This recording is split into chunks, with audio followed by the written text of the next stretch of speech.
Hi, welcome to Divorced in Utah. I'm your host, Paula Whitaker, and today I'm here with Liz Dalton in her beautiful, lovely home. And Liz is a family law attorney, but she practices mediation. And so I met Liz, I went to an event and a lady got up and talked about how Liz changed her life. She had an issue with parent alienation and she did not have a relationship with her daughter. And now this day she does. And she's so grateful to Liz. And that touched my heart. And so I reached out to Liz and I've been contacting Liz and calling her and asking her questions. And she has been such an amazing resource for me. And so a lot of you've been asking about parallel parenting. And I don't know much about it. Some of you do, I don't. Usually it's co-parenting. So I thought we'd come ask Liz, who actually knows a lot about it and can help people with it, about parallel parenting. So is that all right? Yes. I'll just go ahead. Okay, so can you tell us what parallel parenting is and how it's different from co-parenting? Yes, great distinction. I think everyone with children, when they go through a divorce, they have really high expectations that, the divorce will end all the animosity, all the conflict, and everyone, and everyone is sort of naive, thinking that a piece of paper called a divorce decree is going to suddenly, change the everything, dynamic. right? Yeah. And the reality is the dynamic will not change between a set of parents. And only 25% of divorcing parents can really pull off what I call a highly collaborative, cooperative, mutually respectful co-parenting relationship. But the majority of co-parents will evolve into a style which I call parallel parenting. Okay. And parallel parenting is often a really good style to have post-divorce, because it forces the parents to become businesslike, to disengage with each other, to focus mostly on their own household instead of in a perpetual fight and dynamic that is just going to lead to more and more conflict. Maybe separating the emotions. Yes. Because that's businesslike. And Yes. so, but now I read something somewhere, because I did a little research, and they said, this person said, I was so tired of playing nice. Yes. And I thought, I play nice all the time. But I play nice, like, because if I go in business, I play nice. But I think maybe if you are playing nice and it is stressing you, and we all know this, no matter what, you can push those feelings down and push them down, and then they will explode. Right. And so when you least expect it. So this takes away this pressure of playing nice. Yes. The only time I feel you should play nice is if it will directly benefit your child. Okay. Like, for example, if your child is getting married and there's going to be a wedding reception. I coach my clients. Yeah, they have to put on an Academy Award-winning performance. Yes. For their child, so that their child has beautiful pictures and beautiful memories of the reception or the different festivities around the wedding. Right. You don't want to ruin it for your kids. So to me, I always like whatever's in the best interest of our children. That's always my number one. But sometimes if your cup isn't full, I keep telling, yes, we will do everything for our kids.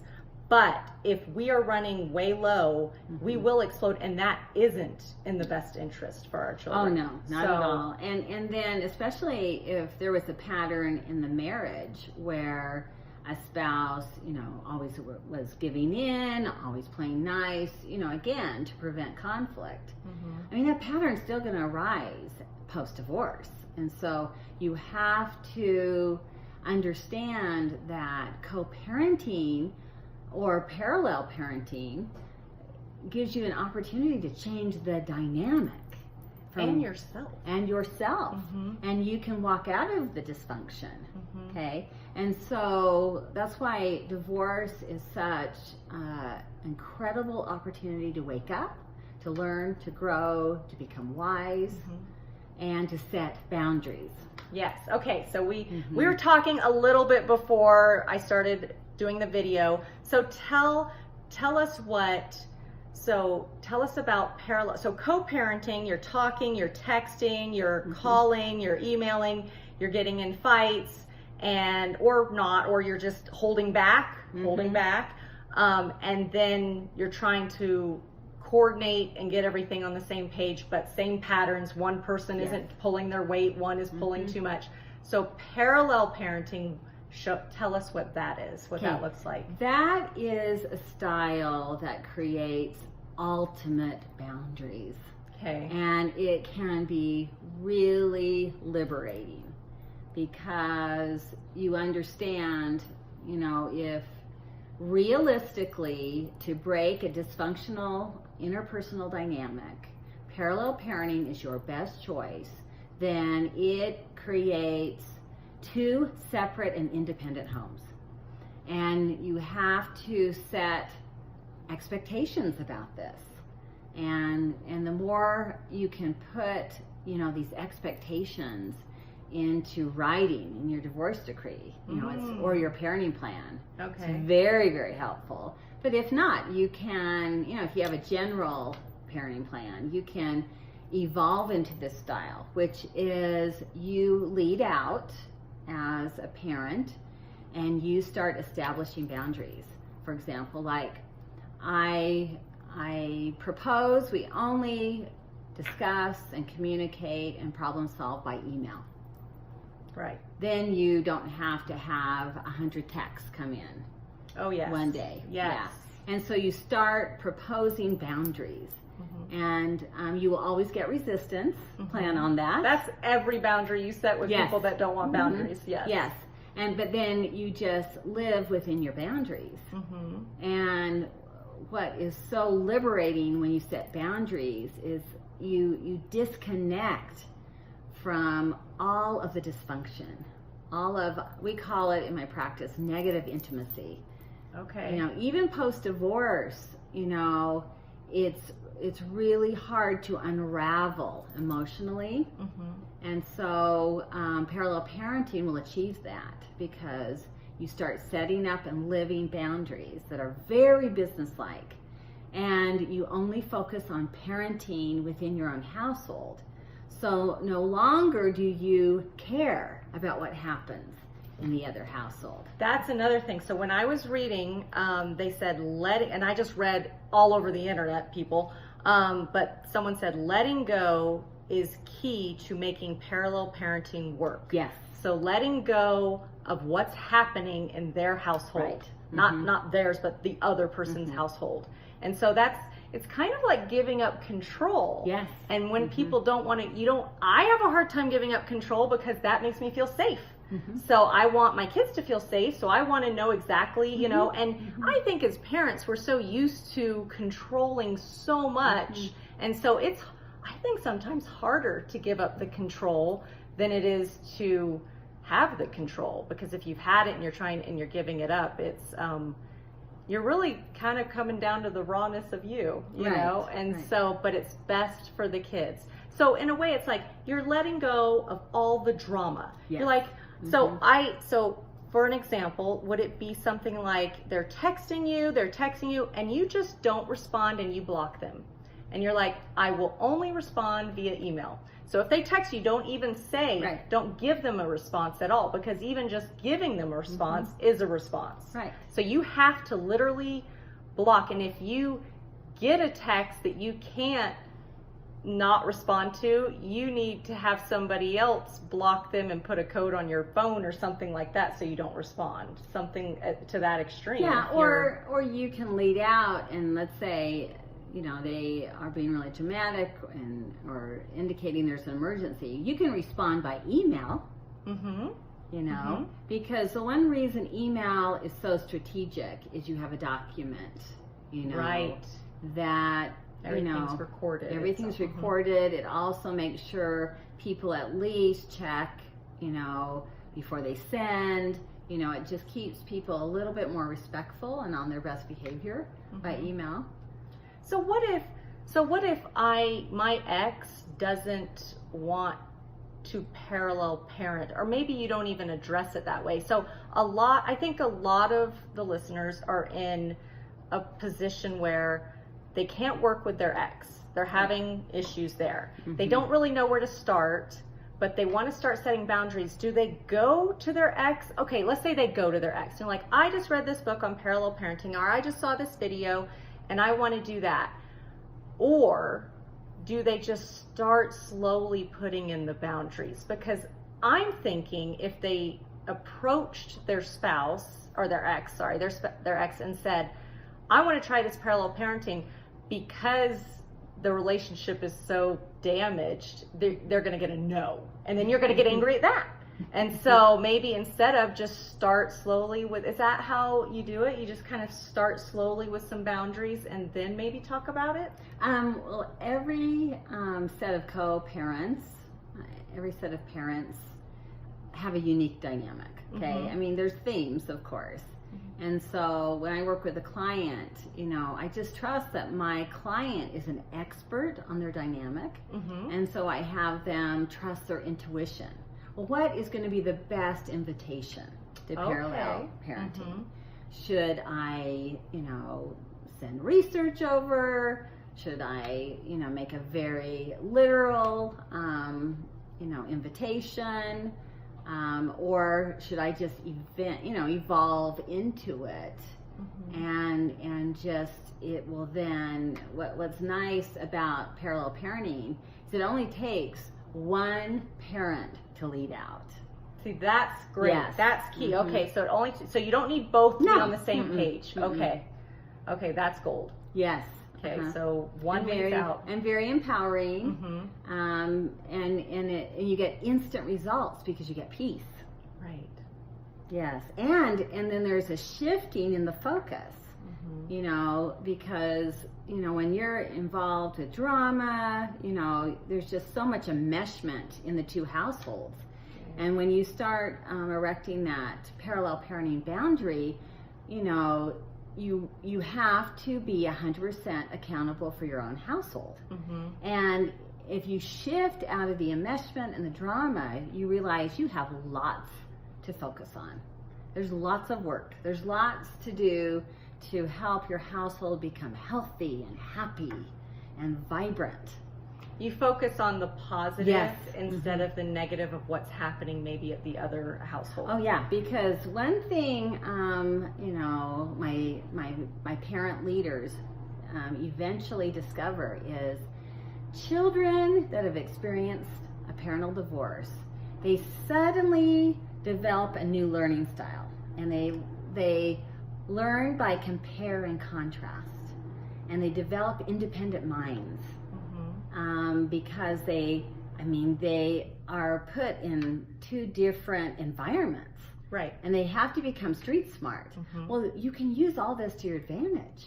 So if you then start shifting your focus and creating your household to be amazing, an emotionally safe place, and where your kids always feel at home and they can talk and process and be healthy and happy and have fun and have no stress, then you start becoming that leader in their eyes. Oh, look at my parent. Look, since the divorce, like, my life is better and there's no conflict, because parallel parenting ends the conflict. It's a disengagement. So what I've learned recently is it doesn't matter what activities you do with your kids, it's how you do them. If you're going to say, I'm doing this because I want you to have this experience and nobody else will do it for you and look how much I love you and blah, blah, blah, versus I'm having fun with them, I got in the pool with them, I'm getting, we're enjoying the activity together. So like that, and that's all your mindset. It really comes down to your mindset. So I thought about that and I thought of myself and I thought, this is where I have my hiccup. So my ex was so great to listen to me. So when I had hard days, he would listen to me vent, and then the kids wouldn't hear, and he'd be the buffer and kind of help me see clearly and get on. And I think a lot of women are like that, you know, and men too. So we're like, we need somewhere to go. And I think as being a single parent with kids, having that taken away, you find yourself venting either out loud or even if you're on the phone, they hear now. Now all of a sudden their ears, like they can hear so much now. It doesn't, I have to go like in my car, I have to drive away. And that's hard. That is hard because I used to be, and this doesn't have to be with just, it could be, you know, I stubbed my toe and I don't know how to cook. It doesn't have to be about your ex, but anything at all. I no longer have that emotional support. And I don't want to, and a therapist once a week isn't gonna cut it. And my friends, I don't want to burden them every day with it. Do you have any advice on like how I can, or, you know, parents can get that emotional support that they need so that they're not doing it with their kids? So they're not telling their children, and that they can get that off their chest and have a good home life with their children. Okay. Well, and a skill of, you know, being a healthy post-divorce individual is you have to take care of yourself, okay? And you have to create a circle of support, which means you have to reach out for help. And that's the definition of a healthy emotional person, is they have the ability to reach out for help. And you have to be mature enough to understand that your children, it's unfair to them to emotionally burden them with all your transitional healing work. So your circle of support has to be adults. Right. Yes. Right. But what you'll find the longer you're single is, you know, some of the best support system is other single parents, okay? Because they know exactly what you're going through. Yeah, and they have that instant empathy, and, you know, they'll show up unconditionally supportive, okay? But that's the hardest part. And if you're finding, hey, you know, therapy once a week's not enough, then I love journaling. Oh, okay. And just getting your feelings, your thoughts out in journaling. And then I love film and books, okay? Because sometimes you process best, you know, when you're in a story, you know, and when, you know, you can see, you know, in stories, and especially in different movies, well, whoa, they had it worse than me. Right. You know, and that's always what I'm thinking. It just helps you have a better, healthier perspective.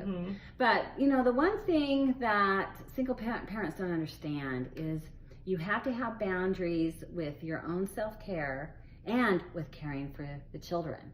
Because children post-divorce are needy. Yeah. And so they need 100% of your present attention. And they just don't have the ability to help you. You know, they can be sympathetic, but then that delays their social development and their individual development in their childhood. So that's why it's unfair to put any emotional burdens on them, okay? And they're needy, and so they need you during your break time when you don't have parent time responsibilities. Or, you know, if you have the kids all the time, you know, if you can send them, you know, to grandparents or to extended family and give yourself breaks. Or while they're at school, you have to take advantage of break time. Because break time is when you put yourself together. It's when you know, do your healing work. It's when you do, you know, your rest and your de-stress time, so you can be ready to be 100% present for your kids. Right. Yeah. And they all are so different. Yeah. And they're all so different. And I have found once I get one happy, the other one's not happy. Right. So no one is ever all happy at the same time. Right. It's never, and so my job keeps going and going. And I just got back from vacation with my kids, and I went, that was a job. Yeah. Like, I need a vacation now because it was so, I wanted them to have such a good time that sometimes I over structure things. So I don't just let it go. And that's where I feel like I need my break time. I need my break time to maybe let go and not be so structured. And I read somewhere that said, you don't want your cup just half full. You want it overflowing so that you can spill out to them. If it's just half full and they take a little bit, oh, you're going on empty again. So you need it overflowing. So break time can make that overflowing, and that's really important. Helpful. Okay. Yes. We need to do more. I need to do more break time. And one thing that is important to point out is one benefit of parallel parenting is you disengage from the competition with your other parent. Okay. And that's very important to remember, that if you notice that you're getting in a competitive cycle with the other parent, things aren't going to turn out well, okay?